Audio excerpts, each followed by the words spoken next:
പ്രിയപ്പെട്ടവരെ, നമസ്തേ.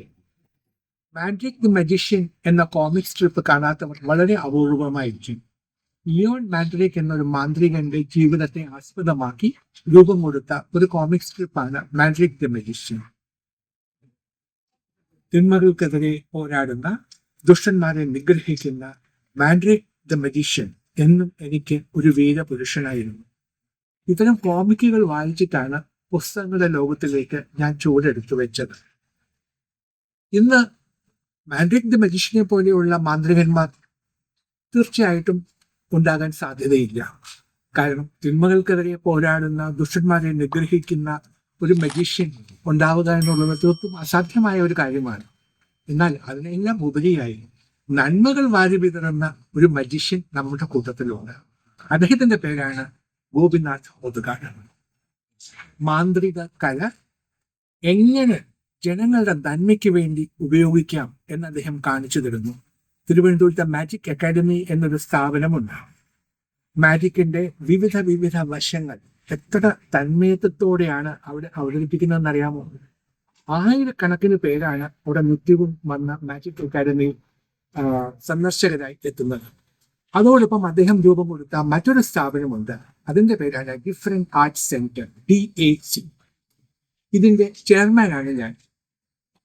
ഭിന്നശേഷിക്കാരായ കുഞ്ഞുങ്ങളെ അവിടെ കൊണ്ടുവന്ന് അവരുടെ കഴിവുകൾ എന്താണെന്ന് മനസ്സിലാക്കി അവരുടെ കഴിവുകൾ ചെത്തിമിനുക്കി അവർക്ക് ജീവസന്ധാരണത്തിനുള്ള മാർഗം ഒരുക്കി കൊടുക്കുന്നതാണ് DAC എന്ന സ്ഥാപനത്തിന്റെ പ്രധാനപ്പെട്ട ഉദ്ദേശം. അതിനുവേണ്ടി ഒരുപാട് പ്രയത്നങ്ങൾ നടന്നു വരികയാണ്.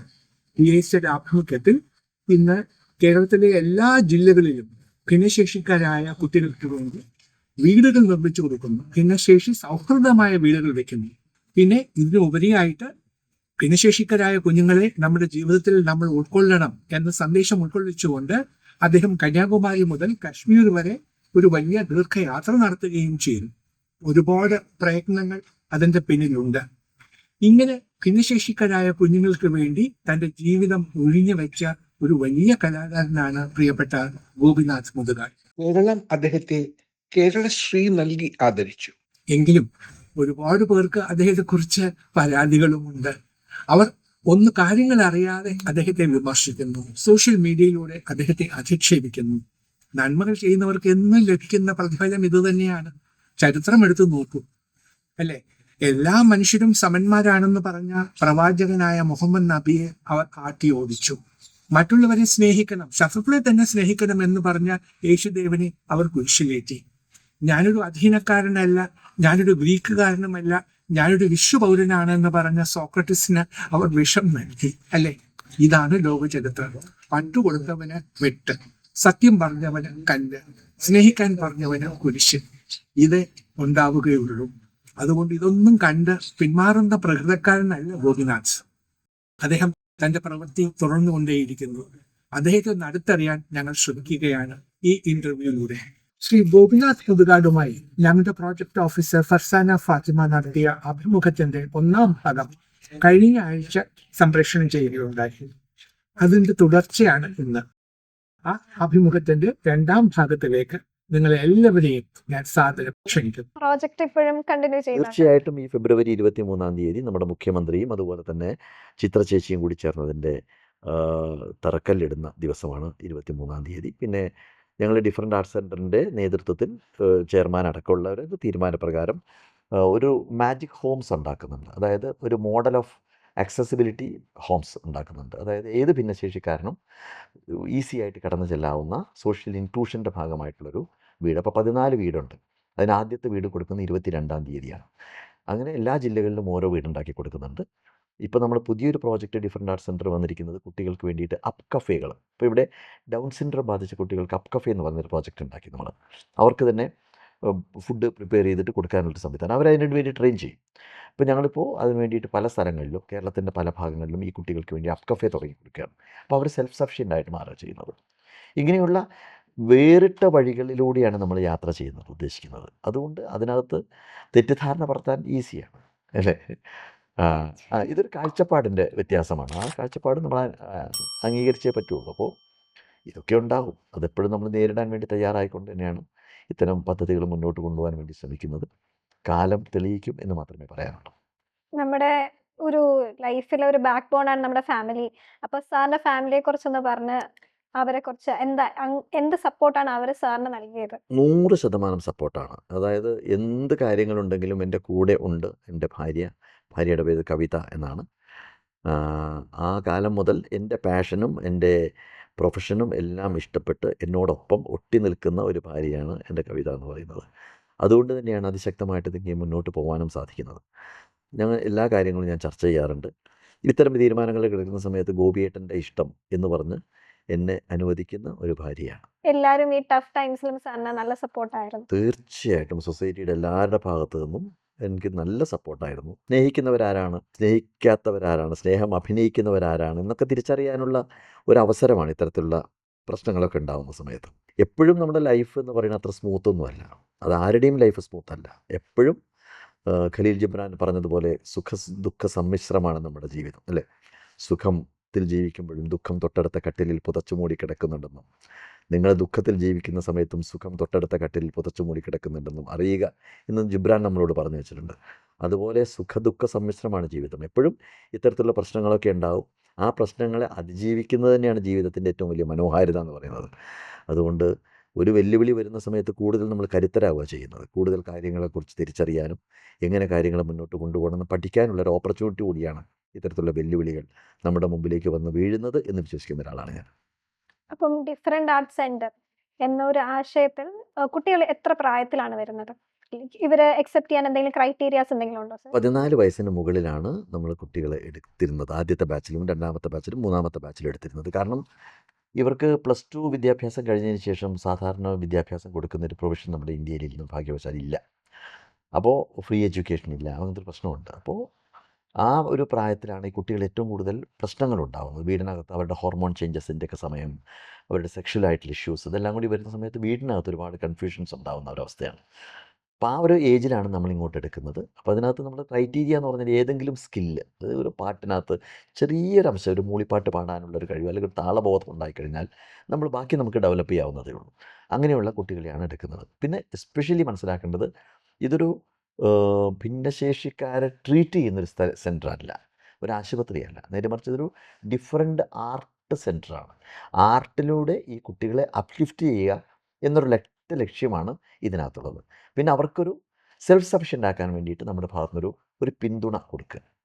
അപ്പോൾ പാരൻസും കുട്ടികളും നമ്മളും കൂടി വിചാരിച്ചു കഴിഞ്ഞാൽ ആ കുട്ടി ജീവിതത്തിൻ്റെ ഒരു നല്ല സ്റ്റെപ്പിലേക്ക് പോകാൻ വേണ്ടിയിട്ടൊരു വഴിയൊരുക്കാനുള്ള ഒരു വേദിയാണ് ഡിഫറെൻ്റ് ആർട്ട് സെൻറ്റർ എന്ന് പറയുന്നത്. അപ്പം ഇവരുടെ എക്സിറ്റ് ഒക്കെ ഏതൊരു ടൈമിലായിരിക്കും? ഇപ്പോൾ എക്സിറ്റിൻ്റെ ഒരു സമയമാണ്. അപ്പോൾ നമ്മൾ പല സ്ഥലങ്ങളിൽ, ഇപ്പോൾ ഇന്നലെ ഒരു കുട്ടി CDയിൽ ജോയിൻ ചെയ്തു. ഇപ്പോൾ ടൂൺസിലെ ട്രെയിനിങ് കഴിഞ്ഞതിന് ശേഷം 19 കുട്ടികൾക്ക് ഇപ്പോൾ അവർ സർട്ടിഫിക്കറ്റ് കൊടുത്തു. അവരുടെ ഒരു വിജയം ആഘോഷിച്ചുകൊണ്ട് സർട്ടിഫിക്കറ്റ് കൊടുത്തു. ഇനിയിപ്പോൾ ആ കുട്ടികൾക്ക് എവിടെയെങ്കിലുമൊക്കെ വേണമെങ്കിൽ അനിമേഷനൊക്കെ ആയിട്ട് കുട്ടികൾക്ക് പോകാൻ സാധിക്കും. ഇവർ വളരെ സ്കിൽഡാണ്. നമ്മൾ വിചാരിക്കുന്നതിനേക്കാൾ മനോഹരമായിട്ട് കാര്യങ്ങളെ കൊണ്ടു നടക്കാൻ കഴിയുള്ള കുട്ടികളാണ്. നമ്മൾ വിചാരിക്കുന്ന പോലെയല്ല. പിന്നെ അവർ 100% അതിനകത്ത് ഏകാഗ്രമായിട്ട് അതിനകത്തേക്ക് കടന്നു പോകാൻ കഴിവുള്ളവരാണ്. നമ്മളൊക്കെ പലപ്പോഴും ഒരു കാര്യം പറയുമ്പോൾ മറ്റൊരു കാര്യം ചിന്തിച്ചുകൊണ്ടിരിക്കുന്ന ആ ഒരു പ്രവണത ഇവർക്കില്ല. എന്തിലാണോ അവർ നിലനിൽക്കുന്നത് അതിനകത്ത് 100% ചേർത്ത് വയ്ക്കുന്ന കുട്ടികളാണ്.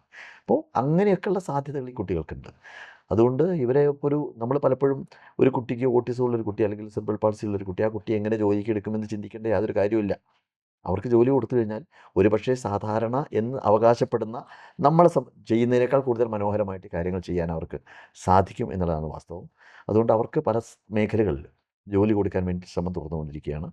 ഇപ്പോൾ ഞാൻ പറഞ്ഞ ലാബ് കഫേ എന്ന് പറയുന്നൊരു പ്രോജക്റ്റ് പല സ്ഥലങ്ങളിലും ചെറിയ ചെറിയ പ്രദേശങ്ങളിൽ നമ്മളതിൻ്റെ ഒരു സെൻറ്റർ ഉണ്ടാക്കി കൊടുക്കും. ഒരു വർഷം അവർക്കൊരു ട്രെയിനിങ് കൊടുക്കും. അപ്പോൾ അതിലൂടെ അവർക്ക് കാര്യങ്ങൾ ചെയ്യാൻ വേണ്ടിയിട്ട് ഇതാണ് ഉദ്ദേശിക്കുന്നത്. അതിൻ്റെ ഒരു എക്സിറ്റിൻ്റെ സമയമാണ്. അതുപോലെ തന്നെ പുതിയ ബാച്ചിൽ എടുക്കുന്നൊരു സമയം കൂടിയാണ്. ഇനി സാറിന് പേഴ്സണൽ ആയിട്ട് എന്തെങ്കിലും ആസ്പിറേഷൻസ് ഇനിയുണ്ടോ? സ്വപ്നങ്ങൾ ഇപ്പോൾ ഒന്നുള്ളത് കാസർഗോഡത്തെ പ്രോജക്റ്റാണ് പ്രധാനമായിട്ടും ഉള്ളത്. അത് അതാണ് ഞാൻ പറഞ്ഞത്, എൻ്റെ സ്വപ്നം മാത്രമല്ല, എൻ്റെ ആസ്പിറേഷൻ മാത്രമല്ല. നേരെ മറിച്ച് അത് സൊസൈറ്റിയുടെ ഒരു സ്വപ്നം കൂടിയാണ്. കാരണം അത്തരമൊരു ഗ്ലോബൽ സെൻറ്റർ, ഇന്ത്യക്ക് പോലും മാതൃകയാവുന്ന രീതിയിലുള്ളൊരു ഗ്ലോബൽ സെൻറ്റർ വരേണ്ടത് നമ്മുടെ ആവശ്യമാണ്. പ്രത്യേകിച്ച് കാസർഗോഡ് എൻഡോസൾഫാൻ്റെ ഒരുപാട് പ്രശ്നങ്ങൾ അനുഭവിച്ചു കൊണ്ടിരിക്കുന്ന ഒരു മേഖലയാണ്. അവിടെ അത്തരമൊരു സെൻറ്റർ ഉണ്ടായിക്കഴിഞ്ഞാൽ അത് ഉജ്ജ്വലമായിരിക്കും. പിന്നെ അതുപോലെ തന്നെ ഈ ഭിന്നശേഷി സൗഹൃദമായിട്ടുള്ള വീടുകൾ എല്ലാവർക്കും ഉണ്ടാക്കി കൊടുക്കാൻ സാധിച്ചു കഴിഞ്ഞാൽ നാളെ മറ്റൊരു NGOയ്ക്ക് ഇതിനെ റിപ്ലിക്കേറ്റ് ചെയ്യാൻ സാധിക്കും. അപ്പം അങ്ങനെ ഒരു താല്പര്യം ഉണ്ട് എനിക്ക്. കുറച്ച് പുതിയതായിട്ട് ഇതുവരെ പലരും ചിന്തിക്കാത്ത, അല്ലെങ്കിൽ വിദേശ രാജ്യങ്ങളിലൊക്കെ അവർ ചെയ്തുകൊണ്ടിരിക്കുന്ന പല കാര്യങ്ങളെയും നമ്മുടെ കേരളത്തിലേക്കും ഇന്ത്യയിലേക്കും കൊണ്ടുവന്ന് അത് സമൂഹത്തിന് മുമ്പിൽ കാണിക്കണം എന്നുള്ള ആഗ്രഹം മാത്രമാണ് എനിക്കുള്ളത്. അപ്പൊ മാജിക് ഹോംസിന്റെ ഫണ്ട് എവിടെ നിന്നാണ് വരുന്നത് സർ? ഡിഫറൻറ്റ് ആർട്സ് സെൻറ്ററിൽ നിന്ന് തന്നെയാണ്. ഇവിടെ നിന്ന്. അതെ, നമ്മൾ അപ്പോൾ 1,40,00,000 രൂപ അതിന് വേണ്ടി മാറ്റി വെച്ചിട്ടുണ്ട്. ഒരു ജില്ലയിൽ 10 ലക്ഷം രൂപ വെച്ചിട്ട് ആരെങ്കിലും ലാൻഡ് അവിടെ നിന്ന് 3 സെൻറ്റ് ലാൻഡ് തന്നു കഴിഞ്ഞാൽ അവിടെയാണ് നമ്മൾ ആ വീട് വെച്ച് കൊടുക്കുന്നത്. കാസർഗോഡായി, പിന്നെ ഇടുക്കിയിൽ ഓൾറെഡി കഴിഞ്ഞു, പണി കഴിഞ്ഞു, മലപ്പുറത്ത് പണി കഴിയാറായി, വയനാട് പണി കഴിയാറായി, അങ്ങനെ പല ജില്ലകളിലും നടന്നുകൊണ്ടിരിക്കുന്നു. മറ്റുള്ള ജില്ലകളിലൊക്കെ ഇപ്പോൾ ഇങ്ങനെ നടന്നുകൊണ്ടിരിക്കുകയാണ്. എന്തായാലും ഈ ഒരു വർഷം നമ്മളത് മാജിക് ഹോംസ് 14 ജില്ലകളിലേക്ക് കൊടുത്ത് തീർത്തിരിക്കും. അപ്പം ഈ ഇൻക്ലൂസീവ് ഇന്ത്യ എന്ന സാറിന് ആശയം എപ്പോഴാണ് വന്നത്? ഇൻക്ലൂസീവ് ഇന്ത്യ എന്ന ആശയം ഏത് നിമിഷം എന്ന് എനിക്ക് ചോദിച്ചാൽ പറയാൻ പറ്റില്ല. കാരണം നമ്മൾ പലപ്പോഴും കാണുന്ന കാഴ്ച, ഇപ്പോൾ ചെന്നൈയിൽ പോയ സമയത്ത് അവിടെ ബീച്ചിലേക്ക് പോകാൻ വേണ്ടിയിട്ട്, മറീന ബീച്ചിലേക്ക് പോകാൻ വേണ്ടിയിട്ട് അവിടുത്തെ മുഖ്യമന്ത്രി ഒരു സംവിധാനം ഒരുക്കിയിട്ടുണ്ട്. ബീച്ചിൻ്റെ അതുവരെ, അതായത് കടലിൻ്റെ തൊട്ടടുത്ത് വരെ പോകാൻ വേണ്ടിയിട്ട് റാമ്പ് ഉണ്ടാക്കിയിട്ടുണ്ട്. കുട്ടികൾക്ക് വീൽ ചെയറിൽ സഞ്ചരിക്കുന്നവർക്ക് ഈസി ആയിട്ട് ആ റാമ്പിൽ നേരെ പോയി തൊട്ട് കടലിൻ്റെ അടുത്ത് പോകാം. നമ്മളിവിടെ കേരളത്തിൽ എവിടെയാണ് സംവിധാനം ഇല്ലല്ലോ. ഉണ്ടോ? എനിക്കറിയില്ല. ഇപ്പോൾ കടലിലേക്ക് പോകണം എന്നൊരു താല്പര്യം തോന്നി, കടലിൻ്റെ അടുത്ത് വരെ പോകണം തോന്നി, ദൂരെ നിന്ന് കടൽ കാണാനേ പറ്റുള്ളൂ അവർക്ക്, ഫിസിക്കൽ ഡിസബിലിറ്റി ഉള്ള ഒരാളെ സംബന്ധിച്ചിടത്തോളം. അങ്ങനെയുള്ള സംവിധാനങ്ങൾ കാണുമ്പോഴാണ് ഇപ്പോൾ ഒരു തിയേറ്ററിലേക്ക് പോകണം, സ്റ്റെപ്സാണ്, എന്ത് ചെയ്യാൻ സാധിക്കും? പോകാൻ പറ്റില്ല. അപ്പോൾ ഇങ്ങനെയുള്ള സംവിധാനത്തെക്കുറിച്ച് നമ്മൾ ആലോചിക്കുന്നില്ല. കാരണം നമ്മൾ നമ്മുടെ ഒരു രീതി വെച്ചുകൊണ്ടാണ്, ആപേക്ഷികമായിട്ടാണ് നമ്മൾ ചിന്തിക്കുന്നത്. നമുക്ക് നടക്കാൻ പറ്റും, അതുകൊണ്ട് എല്ലാവരും നടക്കട്ടെ എന്നാണ് നമ്മൾ ചിന്തിക്കുന്നത്. നമുക്ക് കാണാൻ പറ്റും, എല്ലാവരും കാണട്ടെ. കാഴ്ചയില്ലാത്ത ഒരാളെ സംബന്ധിച്ചിടത്തോളം അവർക്ക് മാത്രമാണ് അതിൻ്റെ ബുദ്ധിമുട്ട് മനസ്സിലാവും. ഇപ്പോൾ ഇവിടെയെല്ലാം നിങ്ങൾ കടന്നു വരുന്ന സമയത്ത് കണ്ടിട്ടുണ്ടായിരിക്കും, ടാക്ടൈൽസാണ്. വൈറ്റ് കെയിൻ ഉപയോഗിച്ചുകൊണ്ട് ആ ടാക്ടൈലിലൂടെ ടച്ച് ചെയ്ത് നടക്കാൻ പറ്റും. ഇതിന് ട്രെയിനിങ് കൊടുത്താൽ മതി. ജപ്പാനിൽ കുഞ്ഞുനാൾ മുതൽ അവർക്ക് ട്രെയിനിങ് കൊടുക്കുന്നതിൻ്റെ പേരിൽ കണ്ണ് കാണാത്ത ഒരാൾ നമ്മൾ നടക്കുന്ന അതേ സ്പീഡിൽ അവരുടെ ടാക്ടൈലിലൂടെ ടച്ച് ചെയ്ത് നടക്കും. ഈവൻ റോഡിലടക്കം എല്ലാ റോഡിലും അവർ ഈ ടാക്ടൈൽ വെച്ചിട്ടുള്ള പാത്ത് ഉണ്ടാക്കിയിട്ടുണ്ട്, വിഷ്വലി ഇമ്പയർഡ് ആയിട്ടുള്ള ആളുകൾക്ക് വേണ്ടിയിട്ട്. അത്തരം സംവിധാനങ്ങൾ നമുക്ക് ഇവിടെ ഇല്ല, നമ്മൾ ചിന്തിക്കുന്നില്ല. നമ്മൾ നമ്മുടെ സൗകര്യങ്ങൾ മാത്രമാണ് ചിന്തിക്കുന്നത്. അപ്പം അതിലേക്ക് വരാൻ വേണ്ടി ഇൻക്ലൂസിവിറ്റി എന്ന് പറയുന്നൊരു പ്രധാനപ്പെട്ട ഭാഗം നമ്മൾ മനസ്സിലാക്കണം. കാരണം അവരും സമൂഹത്തിൻ്റെ ഭാഗമാണ്. അവരനുഭവിക്കുന്ന പ്രശ്നങ്ങൾ നാളെ ഒരു പക്ഷേ നമ്മളും അനുഭവിച്ചേക്കാം. ഈ സാധാരണ രീതിയിൽ ഭൂമിയിൽ ജീവിച്ച് അവസാനം വരെ ജീവിച്ചാണ് മടങ്ങുന്നതെങ്കിൽ നമുക്കൊരു ഡിസബിലിറ്റി ഇല്ലാതെ ഇവിടുന്ന് പോകാൻ പറ്റില്ല. കണ്ണട വേണ്ടി വരും, വടികുത്തി നടക്കുന്ന സംവിധാനം നമുക്ക് വേണ്ടി വരും, എവിടെയെങ്കിലും വീണ് കഴിഞ്ഞാൽ വീൽ ചെയർ വേണ്ടി വരും. ഇതൊക്കെ നമ്മൾ അനുഭവിക്കേണ്ടി വരും. അപ്പോൾ അതൊക്കെ നമുക്ക് നമ്മുടെ കാര്യത്തിന് കൂടി വേണ്ടിയിട്ടാണ് ഉണ്ടാക്കുന്നത്. ഈ ഒരു ബോധം ജനങ്ങളിലേക്ക് കൊടുക്കാൻ വേണ്ടിയിട്ടാണ് ഒരു ആശയം തോന്നിയത്.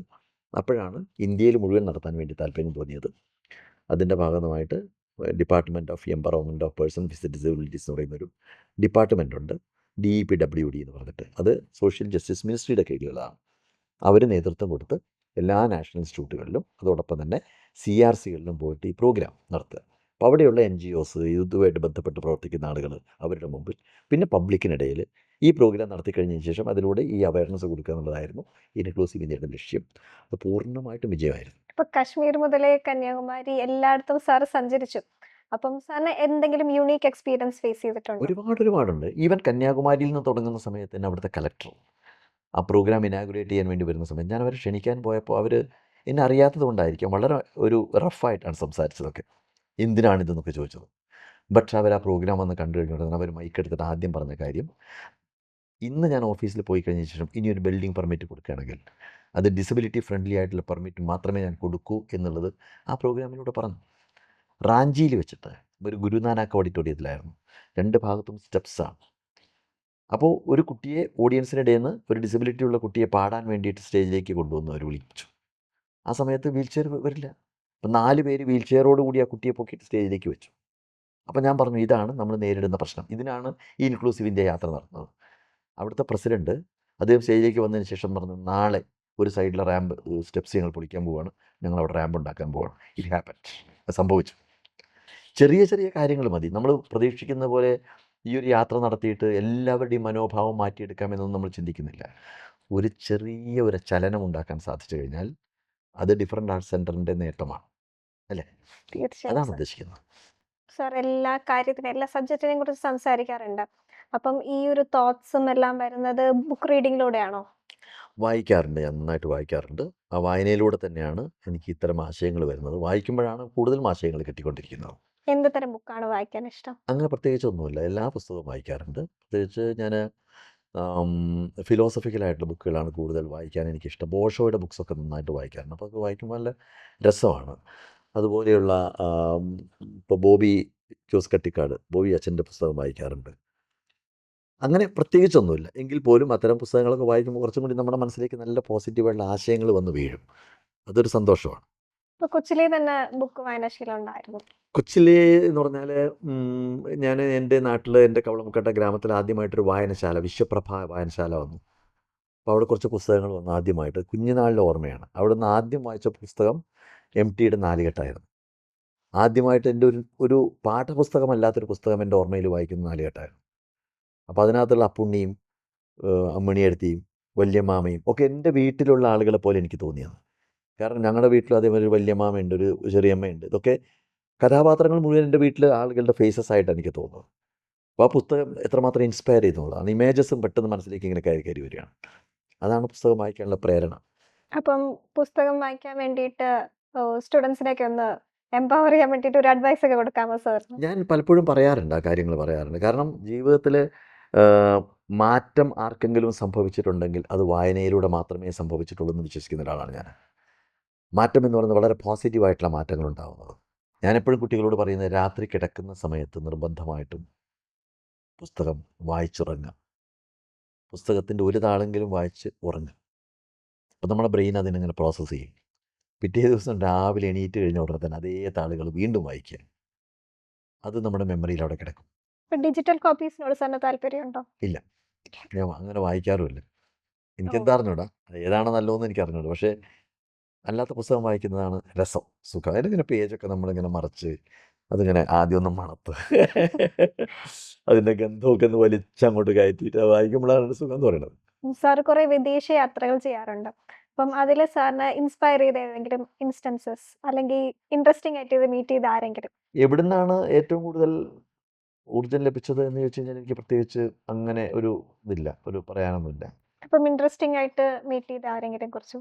ആദ്യം പറയേണ്ടത് മലയാറ്റൂർ സാറിൻ്റെ പേര് തന്നെയാണ്. കാരണം ഞാൻ ഇപ്പോൾ ഇവിടെ ഇരുന്ന് സംസാരിക്കുന്നത് മലപ്പുറം ജില്ലയിലെ നിലമ്പൂരിനടുത്ത് കവളമുക്കട്ട എന്ന് പറയുന്ന ഒരു ഗ്രാമത്തിൽ ജനിച്ച ഞാൻ തിരുവനന്തപുരത്തേക്ക് ഷിഫ്റ്റ് ചെയ്യപ്പെടുന്നത് മലയാറ്റൂർ സാറിൻ്റെ ഒരൊറ്റ പ്രേരണ കൊണ്ടാണ് ഞാൻ വരുന്നത്. അദ്ദേഹമാണ് എന്നെ ഇങ്ങോട്ട് കൊണ്ടുവന്നത്.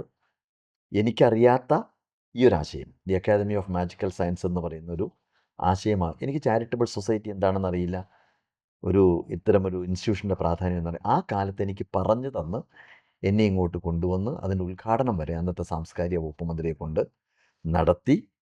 അതിനുശേഷം ആ പ്രോജക്റ്റിനെ തന്നെ, ആ അക്കാഡമിയെ തന്നെ ഒരു മുന്നിലേക്ക്, മുഖ്യധാരയിലേക്ക് കൊണ്ടുവരാൻ വേണ്ടി സഹായിച്ച എൻ്റെ ഏറ്റവും കടപ്പാടുള്ള വ്യക്തിയാണ് മലയാറ്റൂർ രാമകൃഷ്ണൻ സാർ. പിന്നെ അതിനുശേഷം ONV സാറായിരുന്നു ഇതിൻ്റെ പേട്രൺ. സാറും എന്നെ ഒരുപാട് ഹെൽപ്പ് ചെയ്തിട്ടുണ്ട്.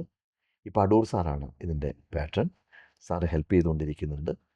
പിന്നെ ഞാൻ പറഞ്ഞത് GG തോമസൺ സാറിനോടൊക്കെ എനിക്ക് കടപ്പാടെന്ന് പറഞ്ഞാൽ വളരെ വലുതാണ്. സാറുമായിട്ട് എനിക്ക് വളരെ മുമ്പേ അറിയാം, പക്ഷേ വളരെ ക്ലോസ് ആയിട്ട് അറിയില്ല. പക്ഷേ ഡൽഹിയിലിരിക്കുന്ന സമയത്ത് ഞാൻ പോയി കണ്ടിട്ടുണ്ട്.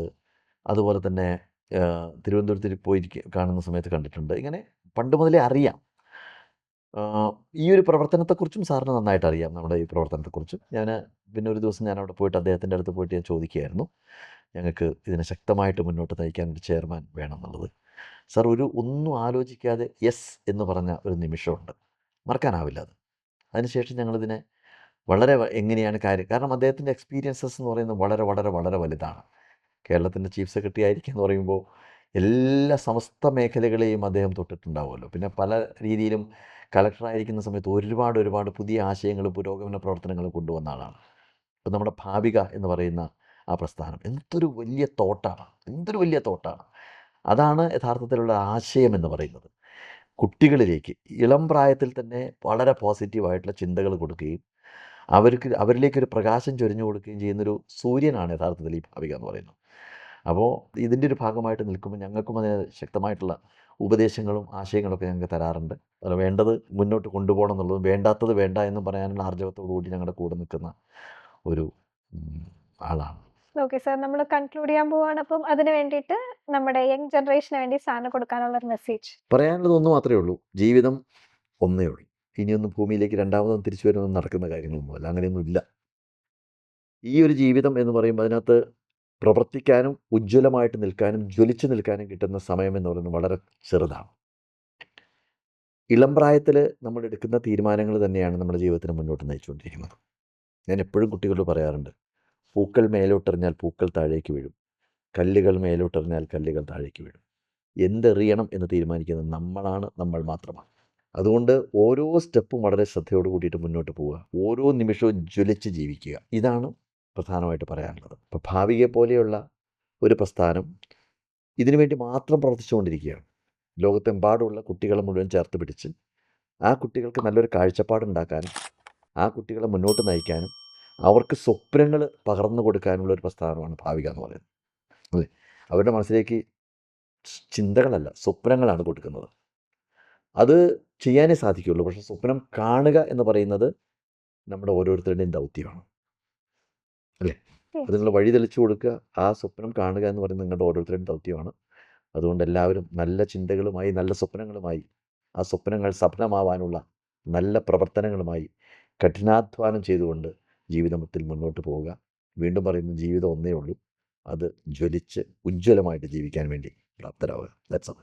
ഓക്കെ, സാറിന് ഇത്രയും നേരം നമ്മുടെ ഭാവിക്ക് വേണ്ടി മാറ്റിവെച്ചതിന് ഒത്തിരി നന്ദിയുണ്ട് sir. Thank you so much. My pleasure. Thank you very much.